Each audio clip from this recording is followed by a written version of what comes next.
Welcome to speedearning.com। आज इस video में आखिर तक आप समझेंगे कैसे 1,10,000 रुपये का लॉस 1.5 लाख के प्रॉफिट में बदल गया। देखिए एरिस लाइफ का चार्ट आप यहाँ पे देख रहे हैं। लापरवाही कैसे होती है, जैसे पोटेंशियली हमने देखा कि फंडामेंटल किसका अच्छा है, तो एक अच्छा फार्मा का शेयर हमको दिखा कि ओवरसोल्ड लेवल पे है, लेकिन मेंटेनेंस स्मॉल कैप स्टॉक में ध्यान रखिए कि ओवरसोल्ड होने के बाद में कई दिनों तक सेलिंग होती रहेगी। तो 462 पे इसको लिया, किसी दूसरे ट्रेड में बिजी थे, इतने में ये नीचे आ गया। तो एक बड़ा नुकसान दिखने लगा। आपने थोड़े और शेयर खरीदे, क्वांटिटी बढ़ गई, अगले दिन वो पलटने की बजाय और नीचे गिरता जा रहा है। तब आपको क्या देखना है कि उस दिन के लो पे सेलिंग लगा के रख दे। 447 पे था, लगा नहीं कि यहाँ से और गिरेगा, लेकिन एक आदत बना ली कि लो पे सेलिंग लगानी है आधी क्वांटिटी में। सपोज हमारे पास 3,000 शेयर थे, तो वहाँ पे हमने 1,500 शेयर में 1500 शेयर में लो पे सेलिंग लगा के रख दी, क्योंकि अगर ये लो तोड़ के अचानक धोखा दे के ऊपर भागने लगे तो ऐसा नहीं हो कि हमारे हाथ से पूरी क्वांटिटी छूट जाए।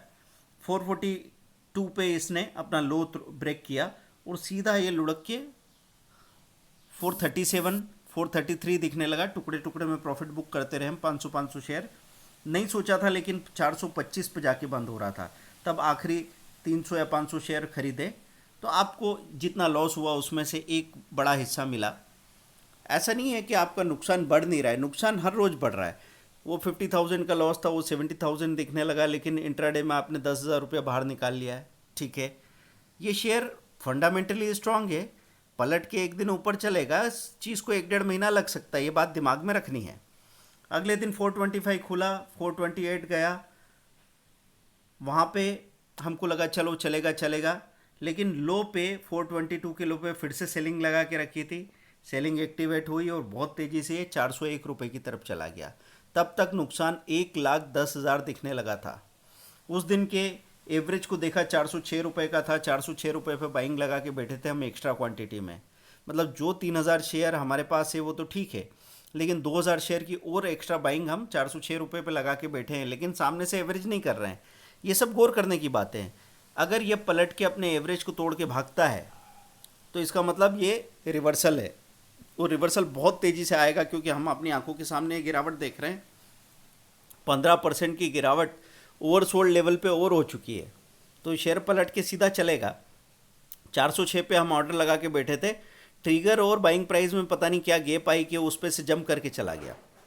सामने देखा 407.50 खड़ा है, पर मेरी तो बाइंग ही नहीं हुई, तो 407.50 पे 500 शेयर खरीदे, 408.20 पे 500 शेयर खरीदे, नीचे आया 406, 500 शेयर और खरीद लिए।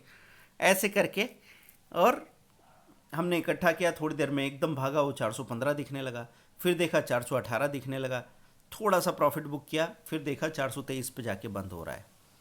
इतनी मजबूती से बंद हो रहा है कि आप अपनी क्वांटिटी को लेके बैठे हैं। जो एक्स्ट्रा क्वांटिटी आपने खरीदी थी उसमें से 1,000 शेयर बेच दिए, अब आपके पास 4,000 शेयर है। अब 4,000 शेयर में अगले दिन देखा वो ऊपर खुला 25, 26, 20, 425, 26, फिर वहाँ से एकदम 421 आया। हमने एकदम घबराहट में बेचा, लेकिन हाई पे बाइंग फिर से लगा के रखी। पता लगा कि ये धोखा दे के वापस ऊपर 455, 455 तक चला गया। अगले दिन 460 खुला। तब तक तो हमको पता लग रहा था कि इंट्राडे में जो फ़ायदा हमको मिला था, इंट्राडे में एक दिन हमको 20 से 22,000 मिला, दूसरे दिन 10-12,000 मिला, टोटल 30-35,000 तो इंट्राडे में निकल आया था। और जो क्वांटिटी का लॉस था वो लॉस भी 1/3 रह गया था। तो 460 रुपये पे तो हमको प्रॉफिट नज़र आने लगा था पूरा। 400, क्योंकि हमारा एवरेज 445 हो गया था, तो 460 तक तो अच्छा प्रॉफिट दिखने लगा था। उसके बाद तसल्ली से थोड़ा थोड़ा बेचते रहे। आज वही एरिस फार्मा 547 रुपये भी दिखा के आ गया है, 547 रुपीज़। तो आपको इस बात का ख्याल रखना है। इसमें इस पूरी केस स्टडी में सबसे बड़ी बात क्या है, आपने स्टॉक कौन सा चुन के रखा है, उसके फंडामेंटल स्ट्रांग है। अगर शेयर सही है तो फिर घबराने की ज़रूरत नहीं है। दूसरी बात, कितना भी सही शेयर हो, लेकिन अगर वो लो तोड़ के जाएगा तो उसमें से चर्निंग करना चाहिए आपको, ताकि आपको साइकोलॉजिकल सपोर्ट मिलता रहे। नहीं तो क्या होगा, अगर आप उसमें से कोई फ़ायदा नहीं निकाल रहे हैं, तो ये 60 रुपये नीचे आया, ये 60 रुपये ऊपर गया, 120 पॉइंट के मूवमेंट में आपने सिर्फ टेंशन कमाया होगा। तो ये 60 रुपये नीचे आया तो आप 60 रुपये नहीं कमा सकते, लेकिन 60 रुपीज़ में से 25-30 रुपीज़ की मलाई निकाल सकते हैं। वापस जब यहाँ से ऊपर चले तो 25-30 रुपीज़ फिर से आप एक्स्ट्रा निकाल सकते हैं। ऐसे करके गिरावट भी आपको खुशी दे रही होती है, आपको सपोर्ट कर रही होती है। ये सीखना ज़रूरी है। दूसरी चीज़ कि कुछ आदतें डेवलप करना है। इस तरह के स्टॉक्स में जहाँ बहुत बड़ी तेजी या मंदी हो चुकी है, वहाँ हाई पे स्टॉप लॉस बाइंग, लो पे स्टॉप लॉस सेलिंग हमेशा ही लगा के रखनी है। और बीच बीच में जाके बार बार उसको घुरो मत, क्योंकि बीच बीच में जाके आप जितना भी इंटरफेयर करोगे परेशानी खड़ी होगी। दूसरी बात यह है कि जैसे आपको नुकसान दिखता है तो नुकसान के वक्त कहानी ख़त्म नहीं हो रही है। तो ये पूरी कहानी होने में कितना टाइम लगा? मुश्किल से 25 दिनों में सारी कहानी पूरी हो गई। 25 दिनों के अंदर इस स्टॉक में हम थे और इतना बड़ा प्रॉफिट बना के आए। लेकिन अब ईमानदारी से अपने आप से ये पूछना है कि अगर हम इसमें इन्वॉल्व नहीं होते और डिलीवरी उठा के नहीं रखते और ये लॉस जो हमारे गले में ऐसे लटक नहीं गया होता, तो क्या इतना बड़ा प्रॉफिट होता? नहीं। इसीलिए हम daily churning Pankaj Jain video करके आप सर्च करना। कुछ लोग क्या करते हैं, एक अच्छा शेयर ढूंढ के निकालते हैं और फिर उसी शेयर में जब वो गैप अप खुलता है तो थोड़ी क्वांटिटी बेच देते हैं, नीचे आने पे वापस खरीद लेते हैं। ऐसे उसका पूरा चर्निंग करके जैसे मक्खन निकालते हैं हम दूध में से, वैसे उसमें से पैसा निकालते रहते हैं और ज़्यादा बड़े पैसे की ज़रूरत नहीं है। देखो, आपने 2000 शेयर में से 1000 शेयर बेचे हो तो 1-1.5% पे 500 शेयर तो बुक कर लो। फिर वो 2-3% नीचे जाए, वहाँ 300 शेयर और बुक कर लो। और 100-200 शेयर आप दिन भर के लिए छोड़ दीजिए। हो सकता है वो 8% गिर जाए तो आपको वो 100-200 शेयर में भी बहुत बड़ा प्रॉफिट मिल जाएगा। अब आप उस वक्त देखेंगे तो आपको पता लगेगा जो शेयर मेरे पास रखे हैं उनमें भी तो नुकसान हो रहा है। तो ऐसे शेयर जब पलट के चलेंगे ना तो गैप अप खुल के सीधे भागना शुरू कर देंगे। जैसा उतार बनता है वैसे ही चढ़ाव आता है। तो ये समझ के ही जब आप काम करेंगे तो आपको मालूम पड़ेगा कि यहाँ पे अगर एकदम घबराहट में नीचे माल बेच के भाग रहे हैं या एकदम जोश में आके ऊपर भागते भागते आप बहुत सारे शेयर खरीद रहे हैं, दोनों तरफ आपको मारे जाना है। तो अब चार्ट को समझने की कोशिश करें, मेथड को समझने की कोशिश करें। अब समझो मेरे पास कोई ऐसा 400 रुपये का शेयर हो और ये गिरते गिरते 150 भी हो जाए, जो कि होना नहीं चाहिए, क्योंकि फंडामेंटली स्टडी करके आप लेके आए हो। हमने इसका पेट्रोस की स्कोर देखा था, हमने इसकी बुक वैल्यू और ग्राहम नंबर देखा था, हमने म्यूचुअल फंड और एफआईआई की होल्डिंग देखी थी ट्रेंड लाइन में सारी, उसके बाद में ओवरसोल्ड लेवल पे इसको उठाया था। तो मेन बात क्या हो गई कि जैसे अभी हम बताते रहते हैं आपको कि जिल बॉटम में आ गया था 134-35 रुपये पे, उसको छोड़ा नहीं हमने, बुल राइडिंग करके सिंग पकड़ के रखा जब तक पलट के भागने नहीं लगा। तो 135 रुपये का जिल 146 में आज बिक रहा है। अब यही मौका बाकी है भारतीय एयरटेल में और इंफ्राटेल में, यही मौका बाकी है डीमार्ट जैसे शेयर में। डीमार्ट नीचे अपने ओवरसोल्ड लेवल पे खड़ा है, जब पलट के भागेगा तो बहुत तेजी से चलना शुरू कर देगा। तो यही बात आपको यहाँ पे समझनी है कि जब भी आप ट्रेडिंग करो तो किसी पर्टिकुलर स्टॉक के फंडामेंटल एनालिसिस को इग्नोर कभी मत करना। फंडामेंटल एनालिसिस में आपको मास्टर बनना है तो इन्वेस्टमेंट का जो 10 वीडियो का कोर्स है 5500 का, वो ज़रूर लेके रखना, क्योंकि वहाँ पे आपको वो नज़रिया डेवलप होता है कि कैसे लोगों ने एक साल में पैसा 3 गुना 5 गुना कर लिया और ऊपर से इंट्राडे में भी उसी स्टॉक से पैसा निकालते रहे। ये पॉसिबल है। तो जितना आप सीखेंगे उतना ही आपको फ़ायदा होगा।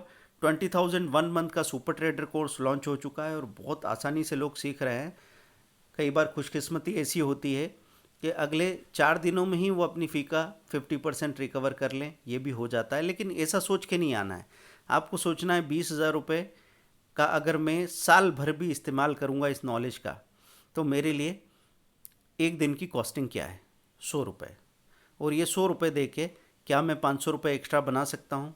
डेफिनेटली बना सकते हैं। आप तो 5,000 के लेवल तक भी जाएंगे प्रैक्टिस करते करते, लेकिन अभी आप मिनिमम कैलकुलेट कीजिए। तो दोस्तों, सही शेयर में बॉटम पे उठा के स्विंग ट्रेडिंग की तरह स्टडी करो, और अगर आज ही भाग जाए तो इंट्राडे, नहीं तो फिर कल या परसों में उस शेयर को ऊपर ही बिकना है। कारण क्या है कि आपने उसको बॉटम के आसपास उठाया है। तो आपको कोई शेयर अगर अगले 2-3 दिन रुला रहा है तो अगले 3 महीने तक हंसाएगा, और कोई शेयर अगर आपको खरीदते ही 2 दिन तक बहुत हंसा रहा है तो अगले 3 महीने तक रुलाएगा, इसके चांसेस होते हैं। आप इस बात को समझें। आप ये समझ लें कि कोई स्टॉक को आपने भागते भागते हाई पे खरीद लिया, जैसे रिलायंस जैसा बहुत अच्छा शेयर, पूरी दुनिया उसके बारे में अच्छी बात कर रही थी। अब आप वो भागते भागते 1900 से 2000 से 2100 से 2150 पे गया, आपने 2150 पे उठा लिया उसको, वो सीधा 2180 हो गया 10 मिनट के अंदर। या किसी ने 2100 में लिया, वो 2180 हो गया 2 दिन के अंदर।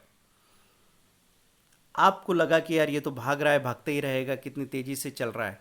और जब जब आपने बेचने को सोचा, वहाँ से वो ऊपर जा रहा था, तो आपने बेचने में थोड़ा सा ये सोचा कि चलो शाम तक देखता हूँ। शाम को आके देखते हैं, क्या देखा, 2180 का शेयर सीधा नीचे आ गया, 100 रुपये नीचे खड़ा है।